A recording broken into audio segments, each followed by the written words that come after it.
Hey guys, welcome back to my channel, or if you are new, welcome to my channel. I hope that you enjoy my videos, stick around for a while and maybe join the family. I don't know how to start this video, so I'm just going to start talking because you guys have seen the title already. Since I was a little dot, maybe from the age of 4 or 5, I would never stay at my friend's house to sleep.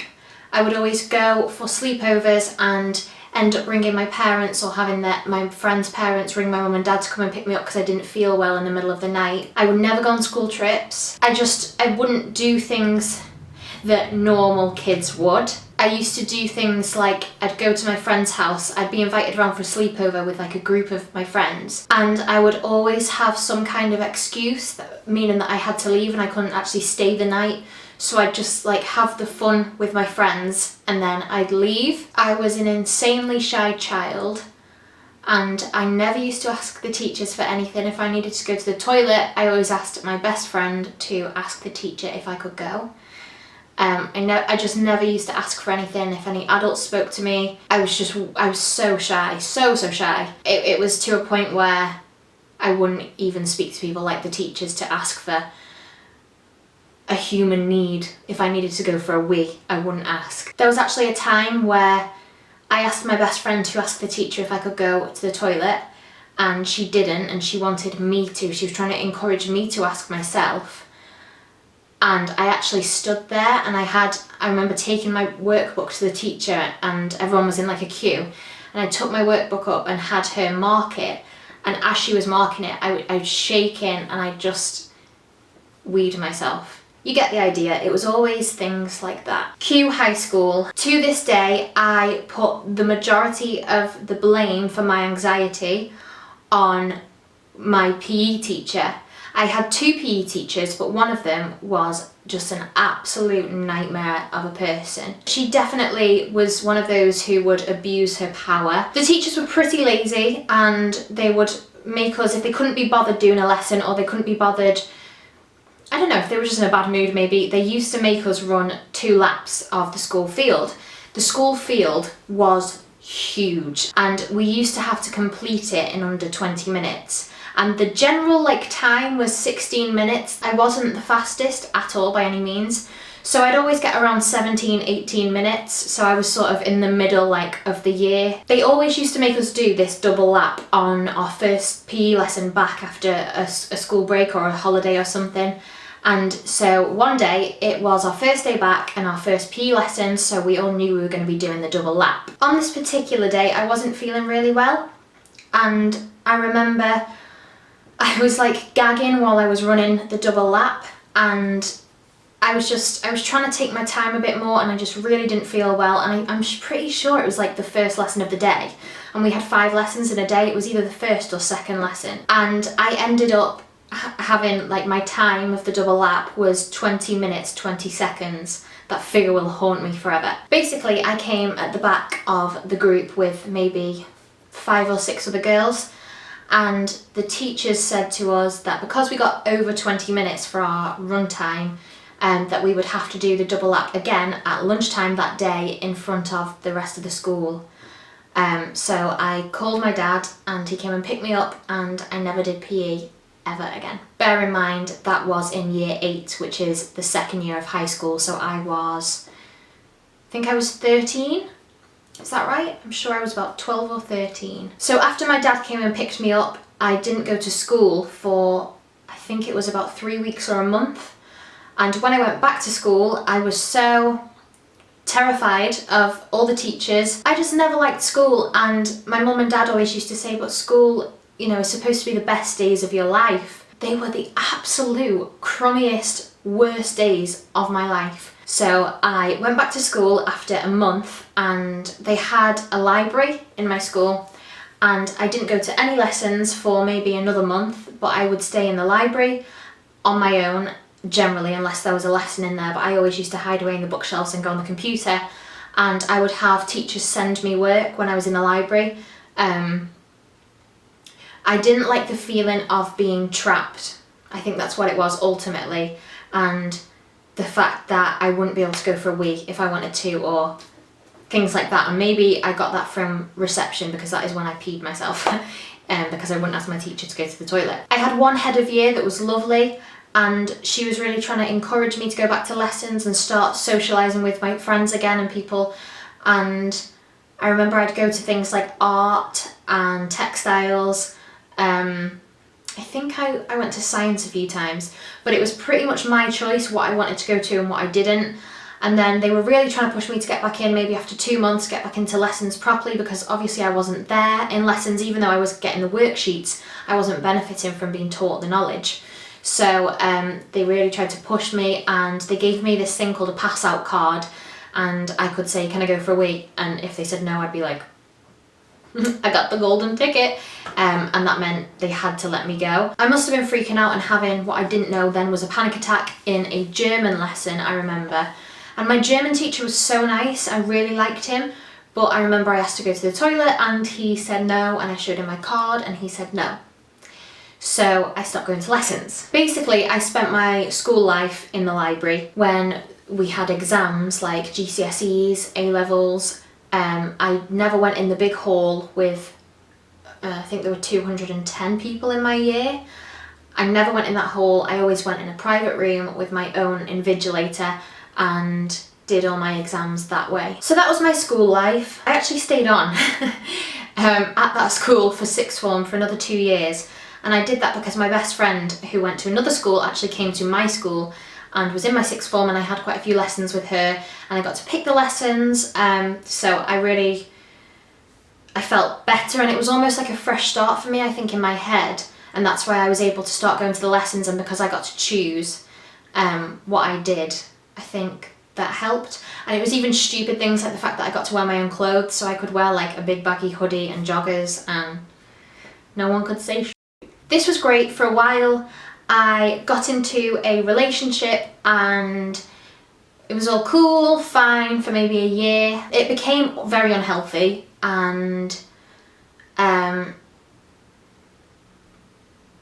it wasn't a good time at all. And I became bad, like bad. That relationship ended because I just stopped seeing the person, because I became scared of the person, and I didn't leave the house for a year. At this point, I'm thinking no one's ever going to be with me.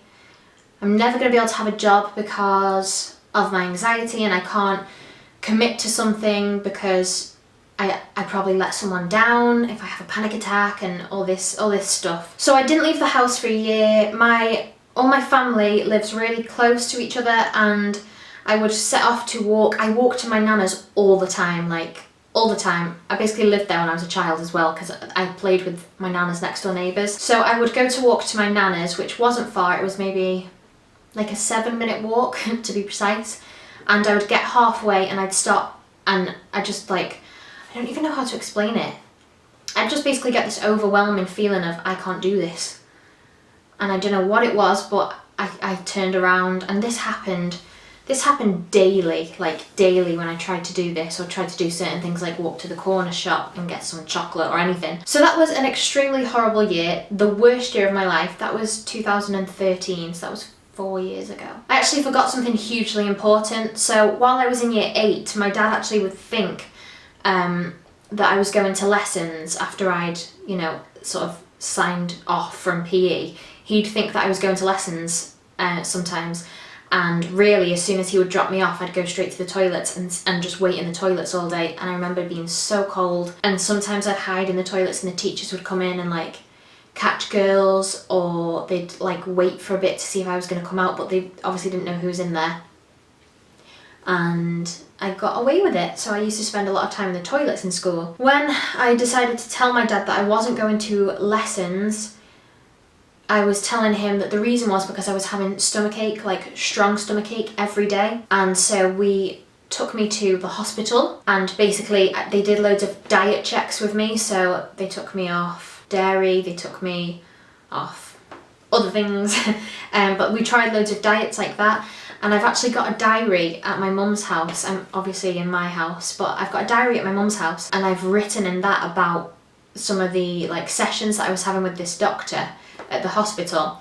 And I talk about like not being able to have dairy, and I'm like, but Cocoa Pops are my favourite, and it's really funny. So basically that all came back with nothing, because there was nothing wrong with me apart from mental illness, and anxiety and panic attacks weren't a thing back then. No one really knew about them. I didn't know at all what they were, that they existed. Neither did my mum and dad. It just wasn't a thing as it is now. It's almost become like, I'm glad that it's become known about, but it's almost become like a trend to have anxiety. And I think that's because a lot of YouTubers do have anxiety. I'll see a video of someone that I watch and it'll be about their anxiety, and I won't know that they had anxiety, but it's not hard to understand that people who do YouTube have the same mental illness, because personally I know the thing that drove me to YouTube was my anxiety, because I had nothing else to do and I was in my room wasting my days away. I used to spend like 4 hours putting my makeup on, and then I'd go and like show my mum. This is when I was like 16, 17, bearing in mind. I wasn't like a kid anymore, and I'd go and show my mum my makeup and I'd be like I'd achieved something for the day. So the year of 2013, I went to the doctors again, and I remember having like a counselling session with this doctor, and he was really nice, but I didn't come away with anything other than, think of something that you enjoy, he would say. So he said, for example, if it's having a coffee, do something that you don't want to do, and then your reward, I was trying to think of the word, your reward will be you can get yourself a coffee, kind of thing. And that was the only thing he said to me. So I was like, okay, yeah, cool. Didn't do anything. Then I was tried on beta blockers, and they are a tablet that I think just slow your heart rate, and they did nothing for me. Then I was tried on diazepam, which is like an antidepressant.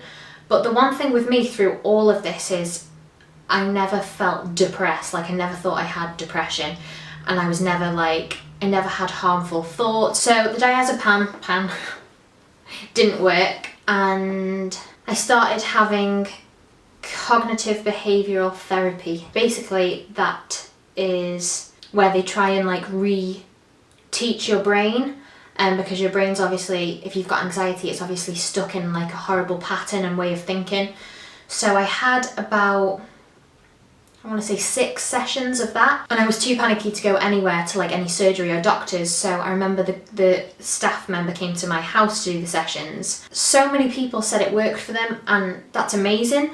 But the things that I was answering, like I had this worksheet every week that I had to fill in, and the things that I was having to answer every week, it felt so patronising and childish, because obviously at this time I was like 17, 18, with the care worker that would come out to me.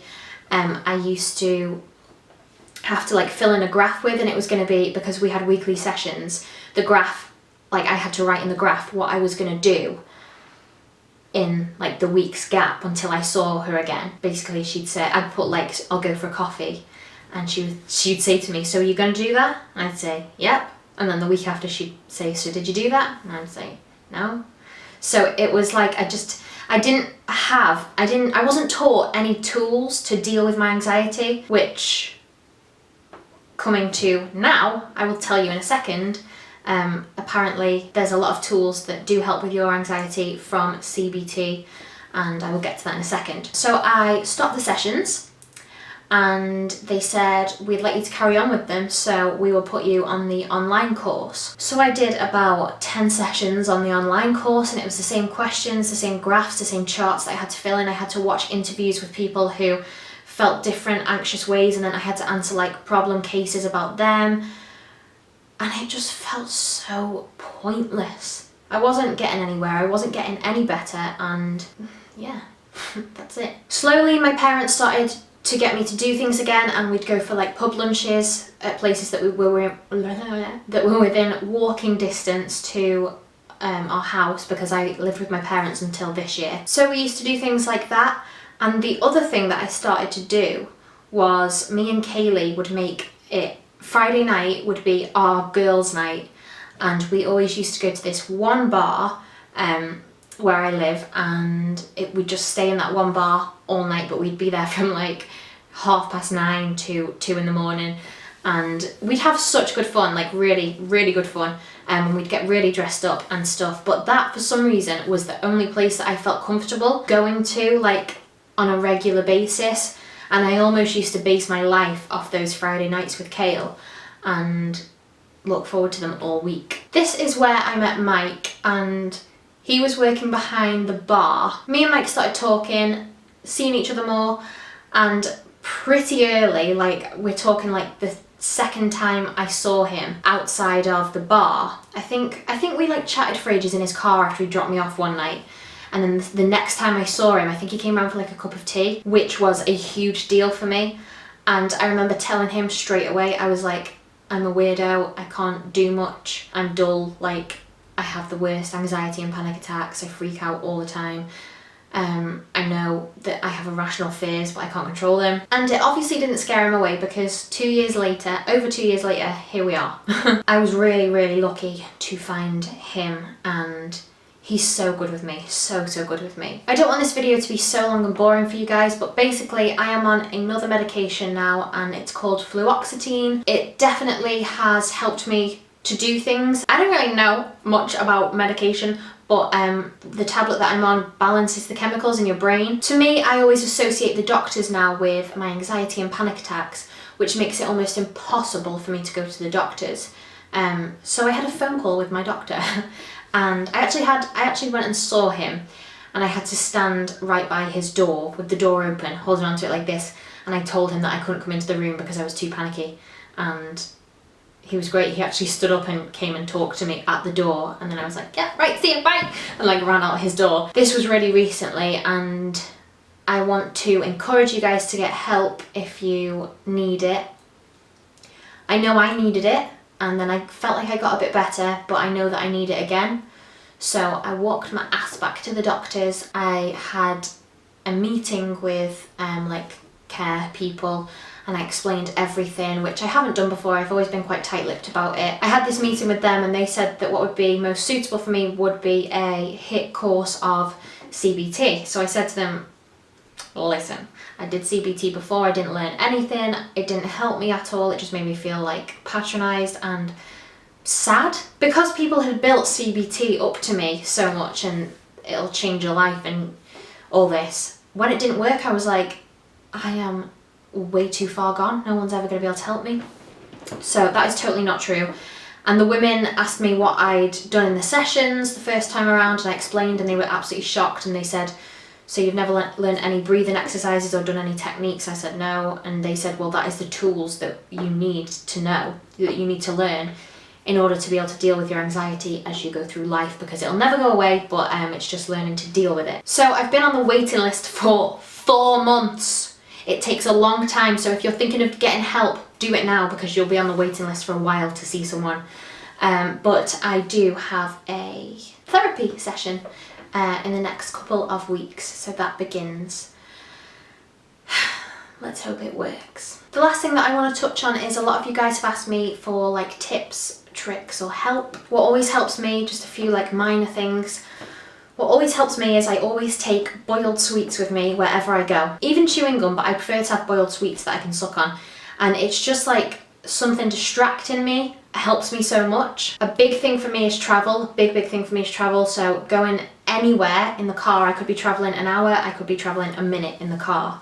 I have to have my window down. No matter where I'm going, no matter what season it is, I have to have my window down. In the car, I also have to have music on, quite loud, because it kind of relaxes me, so that's another thing. I suppose the point of this video is just for me to share my story finally with you guys, because a lot of you say that like I'm an inspiration to you, and that's absolutely incredible, but what's made me do what I do on YouTube is being poorly, having a mental illness, being the way I am. And as horrible as it is, I probably wouldn't have done YouTube without being ill and not leaving the house for a year.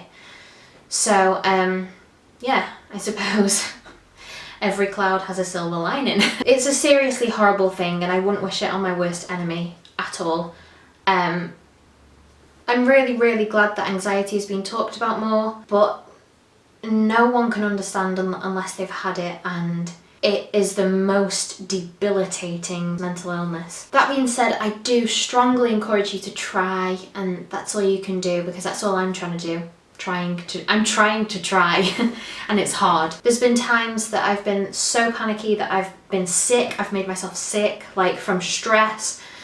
I was gonna say there's been times, but most of the time when I have a seriously bad panic attack, I'm just sobbing. There's times when I get migraines and that's me done for the day and I have to just go to bed like for hours. There's times where me and Mike fight because I let him down with something that we'd planned to do and like we've spent money on and booked something. Everyone's different and everyone moves at their own pace, but try and just give yourself a break. I feel like I should wrap up with some like inspirational conclusion, but I'm Georgia, I'm struggling. I have really bad anxiety and panic attacks and they control me a lot of days.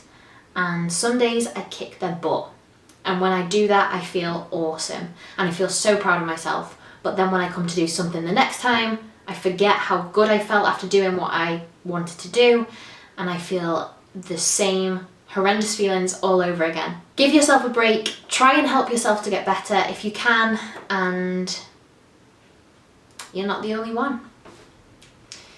I love you guys. Bye.